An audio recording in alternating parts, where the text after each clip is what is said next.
Hi friends, ఈ వీడియోలో మనము రోజువారీ రాశి ఫలాలలో సింహరాశి వారి గురించి తెలుసుకుందాం. అంతకన్నా ముందు చిన్న రిక్వెస్ట్ ఫ్రెండ్స్, ఈ వీడియో నచ్చినట్లయితే లైక్ చేయండి, షేర్ చేయండి, అలాగే సబ్స్క్రైబ్ చేయడం అసలు మర్చిపోవద్దు. మీ యొక్క సపోర్ట్ నాకు ఎంతో అవసరం. ఇక సింహరాశి వారికి ఈరోజు చూసుకున్నట్లయితే చేపట్టిన పనులన్నీ కూడా సకాలంలో పూర్తి చేస్తారు. ఎవరైతే దూర ప్రయాణాలు చేస్తున్నారో ఆ ప్రయాణాల వల్ల లబ్ధి అనేది చేకూరుతుంది. అలాగే చిన్ననాటి మిత్రులను కలుసుకొని ఆనందంగా గడుపుతారు. ఇక కుటుంబ వాతావరణం అనేది పండుగ వాతావరణాన్ని తలపిస్తుంది. ధార్మిక సేవా కార్యక్రమాల్లో పాల్గొంటారు. దేవాలయాలను సందర్శిస్తారు. దేవాలయాలను సందర్శించినప్పుడు మీరు ముఖ్యంగా గుర్తుంచుకోవాల్సింది మీ ఇష్టదైవం యొక్క ఆరాధన అనేది మీకు మంచి చేస్తుంది. కాబట్టి తప్పకుండా దిశగా ప్రయత్నించండి. ఇక వ్యాపారస్తులకు కూడా ఈరోజు వ్యాపారాలలో మంచి లాభాలు అనేవి లభిస్తాయి. ఇక ఉద్యోగస్తులకు ఉద్యోగాలలో స్థిరత్వం అనేది ఏర్పడుతుంది.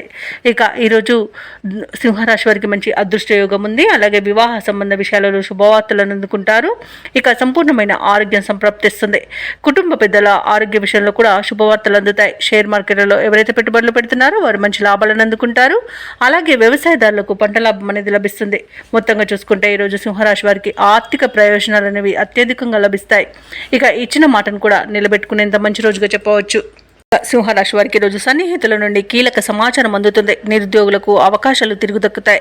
అనుకోని సంఘటనలు ఎదురవుతాయి. ఆర్థిక వ్యవహారాలు సంతృప్తినిస్తాయి. ఒక సమాచారం సంతోషాన్ని కలిగిస్తుంది. అలాగే ప్రభుత్వ ఉద్యోగస్తులు ఎవరైతే ఉన్నారో వారికి ఉన్నత స్థాయి నుంచి సహాయ సహకారాలు అనేవి అందుతాయి. వ్యాపారం అనే జీవితాలు ఎవరైతే ఉన్నారో వారికి వ్యాపారాలలో పూర్వ వైభవం అనేది లభిస్తుంది. రాజకీయ నాయకులకు, పారిశ్రామిక వర్గాల వారికి అనుకోని ఆహ్వానాలు అనేవి అందుతాయి. కళాకారులకు ఊహించని సన్మానాలు జరిగే అవకాశం కనిపిస్తుంది. ఇక విద్యార్థులకు సాంకేతిక విద్యా అవకాశాలను లభిస్తాయి. మహిళలకి సంతోషకరమైన ఒక సమాచారం అనేది అందుతుంది. ఇక సింహరాశి వారికి రోజు అదృష్ట రంగు కాఫీ, ప్రతికూలమైన రంగు నీలం, అదృష్ట సంఖ్య 4. ఈరోజు సింహరాశి వారు శివస్తోత్రాలను పఠనం చేయడం వల్ల మంచి శుభ ఫలితాలను పొందుతారు. అలాగే పనులలో వచ్చే ఆటంకాలని తొలగించుకోగలుగుతారు.